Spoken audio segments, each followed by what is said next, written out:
leader sa dadaan? We're just really trying to be positive.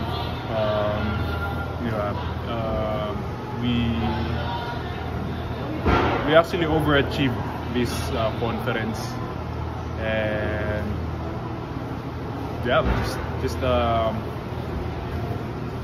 staying really positive and sticking to each other is really a hard thing to do right now, being down 0-3. But I can't say we're good right now. We're down, but you know, yung moral ng team is, I can say okay pa naman. Okay naman kami.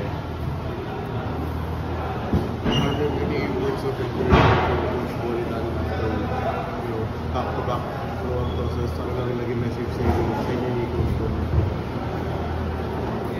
Okay naman si Coach Bonnie. He's staying positive also. But of course, as a coach, diba, medyo may frustration din.